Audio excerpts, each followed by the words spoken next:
And we are back, 7:07 a.m. And as promised, in the studio with us this morning is Lubbock County Sheriff Kelly Rowe. Good morning, Sheriff. Hey, good morning. How are you guys this morning? Well, we're about average. Yeah, well, that's for middle of the week and this all this weather and everything. That's probably not a bad spot to be in. Yeah. Well, gosh, we have a lot of new things coming up and probably a lot of issues to talk about. We do want to remind our audience, if you have a question for the sheriff, 806-680-2790 is our text line, and we'd love to hear from you, and I'm sure the sheriff would too, and we'll attempt to answer any of your questions. Of course, I guess the big, one of the things we wanted to cover, the fact that we're getting a new police chief, and we were curious if you have met him and what's your thoughts about that? Because one thing I do remember that you and the previous Chief Stevens were talking about having a monthly get together where you have lunch together with all like DPS, FBI, sheriff. Well, that to me sounds like building a great working relationship, and we want a good working relationship among all the law enforcement entities. And and we certainly have to out here in West Texas because we're it. As far as largest city between the Metroplex and El Paso, here we are in Lubbock, and it really is imperative that that all of our law enforcement at all levels, maximizes their ability to work together and achieve better results for the citizens and making our communities safer. I mean, that's just it. The meeting you talk about, that actually happens quarterly. We just had one of those about a week ago. Yeah. It was a full room, but by the time you had all the federal agencies, even some of the big bosses came in from the main field offices in Dallas, and El Paso for that matter. And again, just going around the table, what's going on within each entity, what can we do, how can we help each other, what's our primary focus points. And you've got one another's back. Exactly. That's the big point. And as far as getting to meet the new chief, I did, albeit very briefly. My timing, my Friday the 13th timing was I was shaking hands with him just about the time Mr. Atkinson was ready to kind of kick off the program and welcome everybody for to being there for that meet and greet, if you will. And so it was a real short conversation, but a pleasant one. So we're look forward to seeing him get settled in here into November. And hopefully we'll be continuing all these things that we've got moving forward, because no one can argue with the successes we're seeing that these groups are providing to us. Well, of course, we haven't met him, but we'll be very anxious to get him on this show. But it seems like that he is well qualified. Oh, absolutely. At least from what I've been able to read through the press releases and those types of things. And again, you look at that process. Just look at that process from top to bottom. I mean, to have gotten narrowed that field down to 3 and got in there. There's no doubt in my mind. Even with what limited knowledge I know of all the specific steps, but again, knowing that it. I think, what did they start with, 40? It was either 43 or 45 total that had submitted, and to get down to that top 3, wow. You had I didn't know that. Yeah, you had to. You definitely had to really separate yourself from the pack. Mm-hmm. So one of the things that happened recently is that the Commissioners Court voted budgets. Are you happy with the budget that you got this year? Yeah, it was a lot of work to get through that last bit of it, and I know they were dealing with a lot of different priorities in there. But I've even since had an opportunity to sit down and talk to Judge Parrish. One of the things was the first time I'd seen this in 20 years of working the budgets within the county. But some of the processes they did this year, I was very complimentary of, and in particular. The public workshops, if you will, that gave everybody within the county, the elected officials, the department directors, the ability to be able to immediately react, to answer questions, to potentially even correct some things if somebody was under an incorrect assumption or something like that. They were very interactive. They called us over several times or would be dialing us up direct. We tried, I think with the exception of one of those that I was not in town for, we were either monitoring or in the room. And that, like I said, that marks a big difference from how that stuff has been handled in previous years. And so it felt like it was a much more productive way to do it. And as they were trying to really zero in on those final priorities and try to, balance all that with their internal debates about, what to set the tax rate at and those types of things, all in all, we finished out, I think about as well as we could. So it seemed like they went kind of line by line and actually went through to find things that were not used.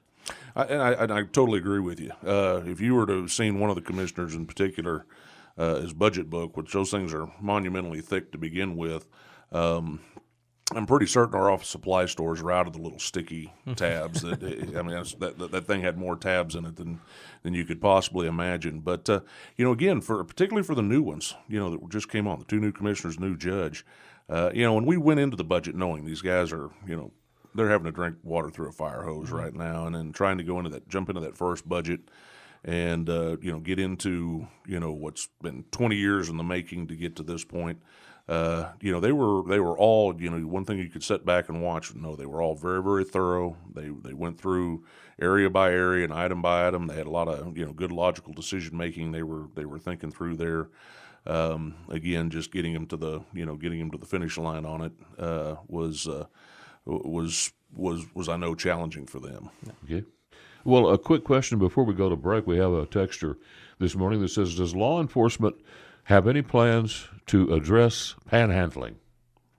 Well, quite frankly, and every time those kind of questions come up, that's really going to be, I would mark that down on your spiral notebook there, Dave, to ask the new chief when he gets in. I'm not trying to pass it, but the majority of that is happening in the city limits. More of a city thing than a county thing. We don't have the issues happening as much out where our guys are primarily responsible.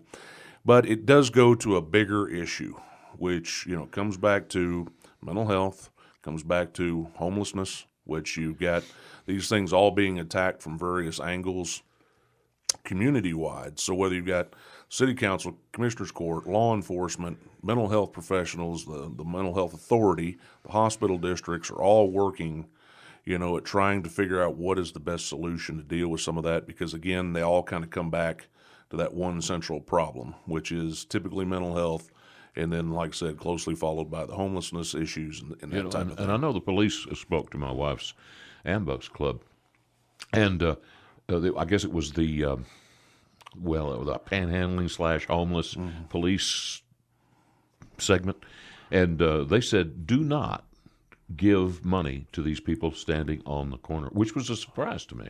Absolutely. They said you were just You're just encouraging more of it. Yeah.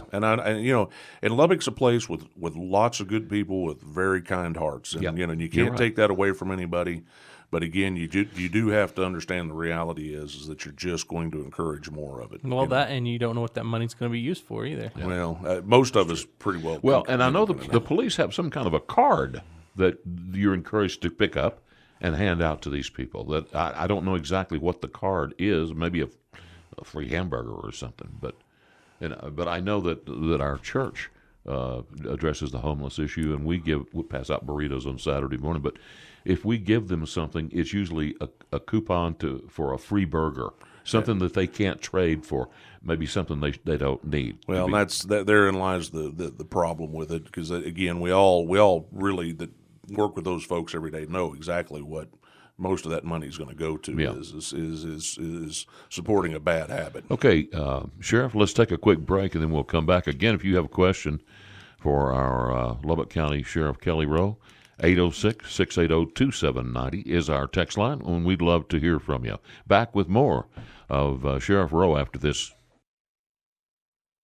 News Talk, 95.1 FM, 790 AM. This is KFYO Mornings. Dave King, Matt Martin here on your radio. It is 64 degrees in the Hub City this morning.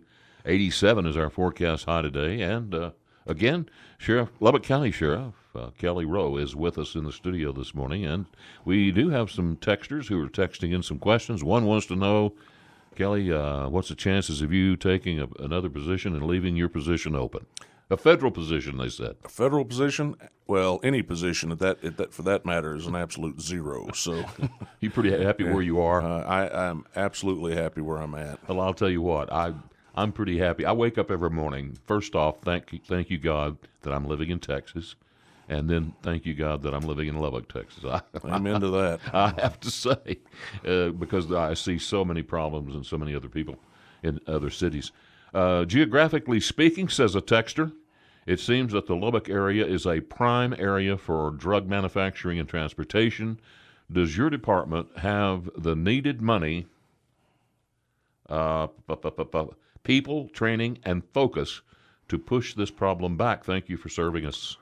Well, thank you for that, Randy. And yes, the creation of the high intensity drug trafficking area that Lubbock is now officially designated as well as the Texas Anti-Gang Center has provided all the capabilities. I mean, it can obviously always improve some, but the results that these guys are able to yield dealing with this.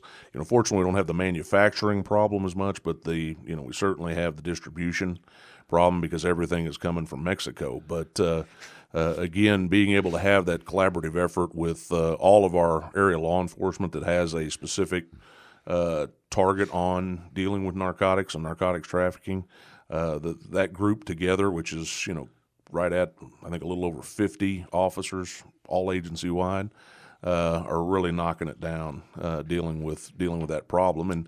And the texter makes a good point there.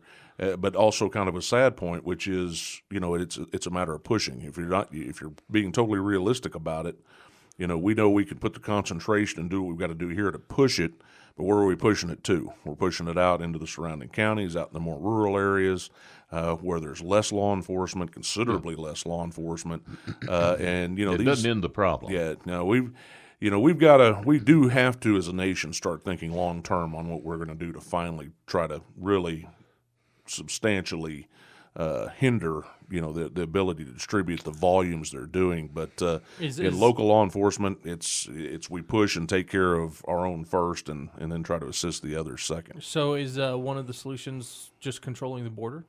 Well, that's a big one. I don't want to talk about how to control the border, but I mean just controlling the border, actually knowing what's coming in, what's going on. Well, it is. Again, you can't help. You can never avoid that nexus that over a long number of years, the focus on security, not tying into any immigration issues, but just on security.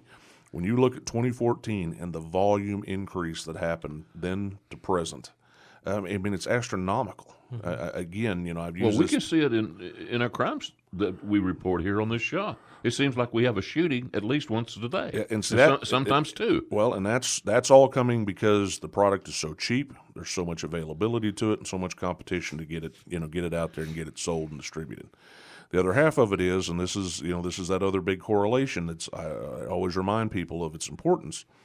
We've got a jail population out there that's pressing maximum limits. But the more important fact of that is 80% of the individuals sitting out there are in because they're addicted to something. And although they're not necessarily charged with the possession of whatever it was they're using, they're in for the burglary, the robbery, the theft, the identity theft and fraud that they do to support the habit. Exactly. So if your jail gets full, what do you do at that point?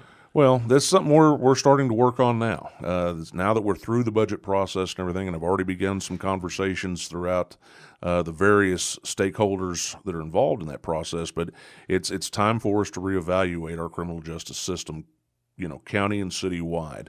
The last time we did that and had a formal assessment done was 20 years ago. It's kind of hard to believe we got there already, but we have, and there's just right off the top so many things that have happened over the course of that 20 years. You've got a police department as one example is more than double what it was 20 years ago in terms of personnel. With the HIDTA and the TAG, we've got those guys go to work and if they commit, they can put 200 people in jail in 2 days. If they wanted to, and again, it's something to talk about, but we're starting to work on that process. Yeah. Okay, it is 7:28 a.m. as we're moving along this morning. We'll take our 7:30 break and come back with more of the sheriff after this. And again, several of you are texting in questions, and 806-680-2790 is that text line. We'd love to hear from you. 10 seconds? Is that what you're saying, Connor? 5 seconds. Okay. And Dave and Matt in the morning, and the sheriff will return after this. And we are back here on 95.1 FM and 790 AM, KFYO Mornings with Dave and Matt and Sheriff Kelly Rowe. And we have a texter this morning that he says, I've seen some of the panhandlers get into some really nice cars. I guess they consider themselves as 1099 self-employed. And, of course, they're paying quarterly federal tax payments. Okay. Well, that's your observation. That could be. Well, I do think that's what it does make it more challenging when you do have people trying to solve the problem, because you have to acknowledge there is a portion of them out there that have figured out they can do just that. You've heard stories. Wasn't there one out of Florida one time, and when they actually traced the guy back, he panhandled all day, and he went back and he lived in this fancy 2-story home and all of this, and drove nice cars and all that. Tax-free money. Okay. Yeah. Unfortunately, the drug problems are taking its toll on more than the jail population, hitting maximum. The children of these addicts are the worst hit in my eyes. I have seen it firsthand. My brother and his live-in were nowhere near capable of caring for a child. I ended up adopting my niece, and now my daughter, to give her a chance at a decent life. Well, and that is exactly right. Well, it's the children. But the other problem you have is those that are addicted to drugs are having children that are either have mental problems or are addicted to drugs when they're born.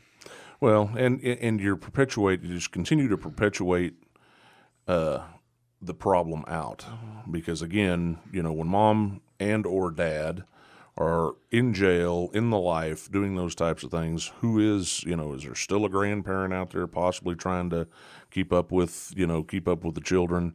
That's why we continue to see this cyclic, basically increase in the amount of this stuff that's happening. We could spend all day talking about, the systemic problems and how that explodes and the loss of the families and those types of things that have all occurred. But, the core issue with this stuff is it is destroying us. I was really proud of our congressman. His office called here a couple of weeks ago about a bill.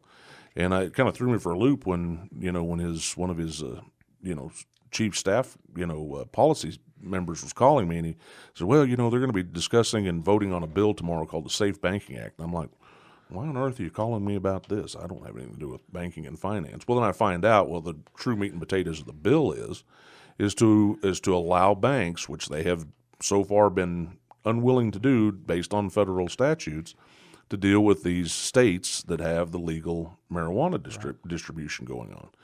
And I went through, and we sat and visited for quite a while, and I just said, there's nothing good comes from this. All this stuff is doing is destroying our communities, and if we make it easier for them, it's just going to continue to perpetuate that problem. I said, walk into downtown Denver, walk into downtown Seattle. I mean, just the changes from 20 years ago to present it's shocking. And yet here we're about to make it easier.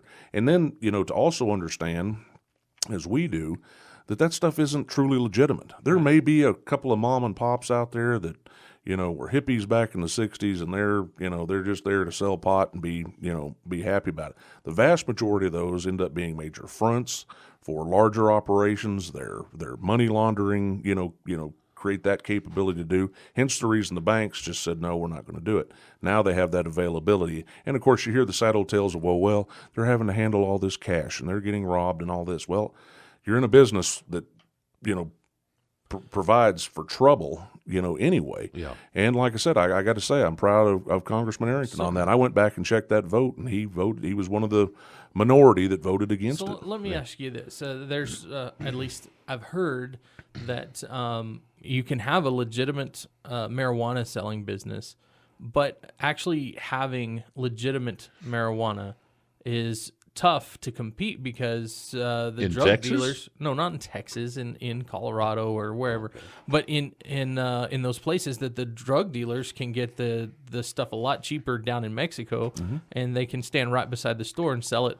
I've used that analogy a lot of times. It's supply and demand, and if it's $35 an ounce, and no taxes. in the store, why not sit in the alley, legally, but why not sit in the alley and ponder the cheaper stuff at a much cheaper price and be done with it. We know all this is happening. Again, when you talk in our community, the law enforcement community, particularly like the drug enforcement agency that was basically ordered out of, they could not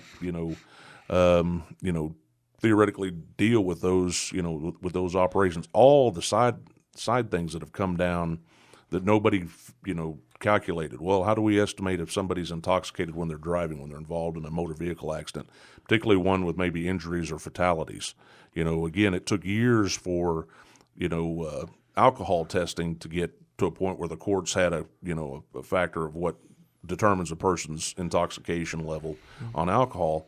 Well, when you're on the marijuana or anything else, that's a totally different spectrum of having to gauge how that stuff works and how it metabolizes in the system and all those things to figure out if that's a determining factor in in an incident like that. So and they've had to go back and change health codes and everything else because they're making all these food products and all these other things out of byproducts of marijuana. And then the most important thing, and this was a point that I continue to make, is this high grade stuff that again we've got students and professors here at Texas Tech figuring out how to build a better cottonseed that can withstand more drought or more rain or less infestations and whatnot. These guys have gone in there and figured out how to make much more concentrated, what we call the hydroponic marijuana. And our own hospital here at Lubbock has reported overdoses on this stuff. Wow! And so again, it's something we've really got to get a handle on, or it's going to just eat our communities alive. Okay, got to take a quick break here at 7:42. Again, we'll be back with more of Sheriff Kelly Rowe on KFYO Mornings with Matt and Dave after this. Text lines are open. Love to hear your questions. 806-680-2790 is the number. And we are back here on KFYO Mornings. Dave King, Matt Martin, and Lubbock County Sheriff Kelly Rowe in the studio this morning. A text message from says a post of mine from July 4th. Not all panhandlers are legit, as I saw in Lubbock. Okay, I think that there's probably a lot of us can say that. They ask if there's a breathalyzer type of machine that measures impairment for marijuana. I think you just answered that. It's got to be blood. Yeah, breath doesn't do it. Yeah. Stop spreading lies. You cannot overdose on marijuana. I smoke daily. People who overdose are having panic attacks. Okay. Okay. So whatever you think. Until you get a bad batch. How can the sheriff be successful at keeping drugs out of the community when drugs or contraband cannot be kept from the jail? So, Sheriff, I just wanted to ask you, I know that during the break we were talking a little bit about gangs and whatnot. Are communities willing to talk to the police? I mean, I know that a lot of times when you see it on TV and movies and whatnot, you've got a community just not willing to talk to the police. But do y'all have people in the community that are willing to talk to y'all, tell y'all what's going on to try to clean up their own community? Well, absolutely. We're and a lot of the response, particularly in hotspot areas around the city and around the county, comes back to there's lots of good people live all over this place. Now, again, they may financially be in a position where they've just lived their whole lives over in some neighborhoods and some of that type of stuff, but they don't want to be involved with this, and they don't want to have the violence going on next door or across the street or whatever the case might be. So they're the ones that we're trying to help the most is in getting into those neighborhoods and really trying to clean up the troublemakers that are causing the problems there. Yeah. We have a texter that asks, are crime rates up and is the jail full? Yes, and yes. And again, a lot of that is, you have to you got to take crime rates, which is the fact that we're concentrating differently and more effectively with how we're utilizing all of our law enforcement across the community. So again, when you're able to get into much bigger cases, they're going to have higher yields of potential suspects that are going to be developed in there. When we do, as we refer to the big bust outs, the big, when it comes time, the cases come to a close and it's time to serve and start arresting all the individuals in there. You go from having maybe one or two, as we did a few years ago, to now you may have 20 that are going to get caught in in a particular dragnet, and all of that impacts. And again, the efforts of things like the anti-gang center and the fact that we've got higher numbers. All agencies have significantly more numbers than they did 10 or 20 years ago. That's going to have an impact on jail population, and we're seeing that start to push. Yes. So again, I know you said that this is something y'all are talking about, but are y'all going to have to look at contracts with other jails if this jail gets completely full? Well, unfortunately, the first thing that has to go when our jail population starts hitting its capacity, which we're at, we've been bumping up against 90%, which is what the state says is your true maximum, because you still have to have that separation space and that ability to to separate and classify properly. So the first ones that have to go are what we refer to as those that are providing the revenue. So that are what now? Providing the revenue. Those are revenue beds. In other words, they're on contract, and those counties, or in the case of the Marshal Service, unfortunately, they're the first ones we have to get, and then we're almost at that point too where we're talking about, do I need to start looking at finding beds to potentially house overflow for ours? So, this really comes back to a bigger issue, which is we have got to evaluate our system, make sure the entire criminal justice system is sized to handle what law enforcement is capable of generating today in terms of cases, cleared cases, arrests, and ultimately, which is going to lead to individuals, sitting at the detention center awaiting.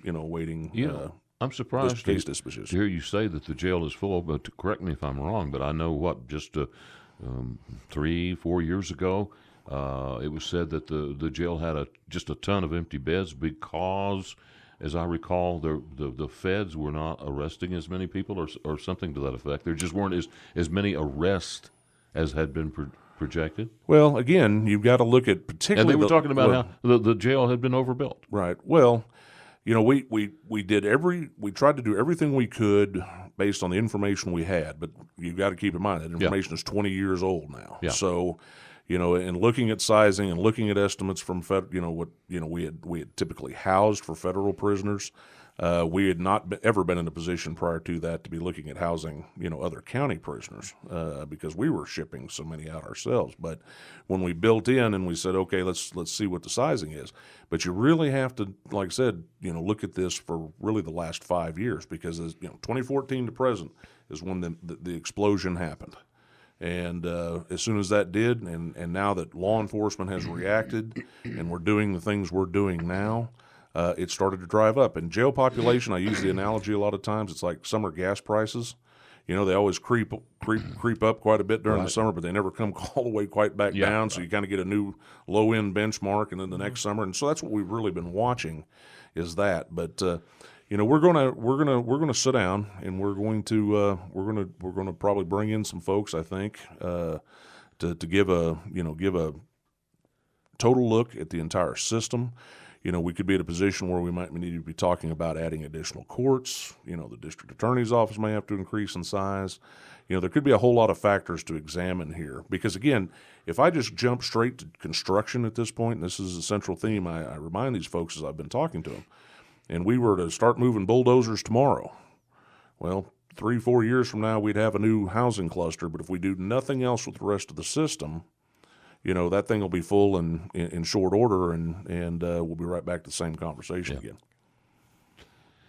Okay, well, let's take one more break, and then we'll come back and close out our conversations with Sheriff Kelly Rowe after this. Back on KFYO Mornings with Dave King and Matt Martin and Sheriff Kelly Rowe. We got to hurry. We've got way more questions for you, Sheriff, than we're going to have time. One quickly, if you would, can the sheriff give us an update about the Lubbock man who allegedly sold the gun used in the Midland shooting? I wished I could.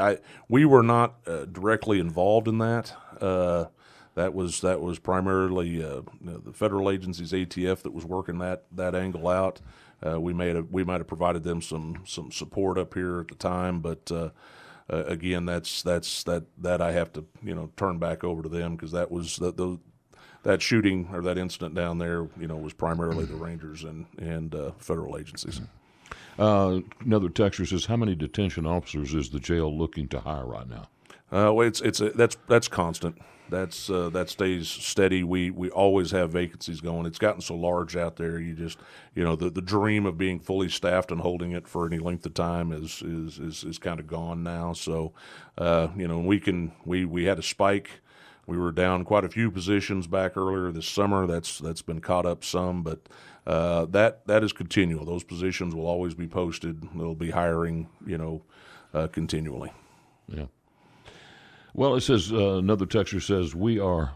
What do we have here? A minute or so? 1 minute. Okay. Well, let's don't go there. Always good to have you out, Sheriff. Absolutely, It's been very interesting. I think we could probably talk for 2 or 3 hours. I understand, and again, there is so many things to talk about. But the big thing about today is we've got to focus on things, because it's not just the jail. We've got to look at our juvenile center. That thing is splitting at the seams and is going to have to be addressed. So we've got a lot of work to cover, and we've got probably some future shows together. We can delve into some of those individual items. So, but it's always a pleasure to get to come visit with you guys. Yeah, and obviously we've had so much response this morning. People are interested in what's going on with our county and county government and law enforcement. So again, thanks for coming out. And we're coming up on the 8 o'clock break. And Dr. Skubanek, president of Texas Tech University, is scheduled to be here at about 8:07. So back with more KFYO Mornings with Matt and Dave after this.